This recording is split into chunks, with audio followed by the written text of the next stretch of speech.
Good afternoon. New at 4. Salt Lake City has a new plan to address its part in Utah's homelessness crisis. Mayor Erin Mendenhall acknowledged the current system just isn't working and shared what Salt Lake will do to fix the problem.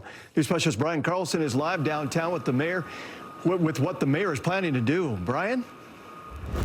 Well, Deanie and Dan, one of the first things the mayor said was Salt Lake City hasn't done enough, and she admits she's responsible. Now, her new plan comes at the request of the governor and the state legislature. The mayor's plan is quite extensive. It has 27 actions that need to be taken by the city itself and 23 recommendations that the city plans to make to the state as well as others that the city can't control. One of the issues the mayor highlights is the lack of space for homeless people to go. The mayor says there's a shortage of 1,100 to 1,600 year-round emergency shelter beds, and that the homeless need obviously those beds so that they don't end up sleeping on the street.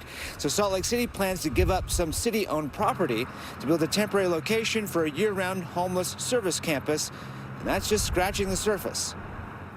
There is a desperate need for more housing, more shelter, more treatment, and more jail space. Now, the mayor says the city will also take immediate action to help the Other Side Village homeless housing development to build its next phase of 200 more affordable tiny homes as soon as possible. Now, the mayor also addressed the issue of crimes that come in places like city parks. Coming up on Live at 5, we'll let you know what her plan is to address those issues and what that means for you if you want to go visit those parks. Back to you. Yeah, a lot of work to be done there. Thanks a lot, Brian Carlson, live for us this afternoon. Helping people stay safe is a big part of Salt Lake City's new plan to address its part of Utah's homeless crisis. The Salt Lake City mayor released an extensive plan earlier today at the request of state leaders. And this hour, we're learning how it addresses safety at our city parks. News specialist Brian Carlson is live downtown. And Brian, what's changing here? Well, Dan and Deanie, in the mayor's address, she recognized that people obviously may be afraid to come places like Pioneer or Liberty Park. And despite crime being down citywide, she says she's going to fix that fear coming to the parks. So in the mayor's address, she addresses all these kind of concerns, saying that fixing homeless crime and that fear about going to the city parks is part of the 27 action items in the mayor's new plan.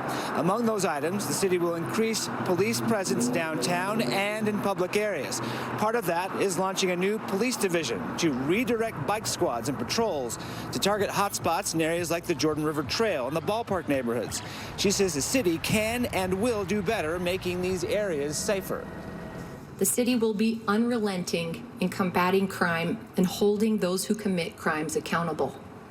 Salt Lake City's public spaces will be safe, clean, and welcoming to all law-abiding people.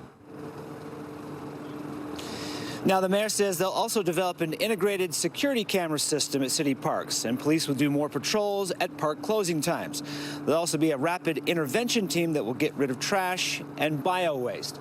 Now, the mayor says some of that work with police has already started. If you'd like to read the plan in its comprehension for yourself, we have a link to it on our website at ksltv.com. Back to you. All right, Brian, thank you.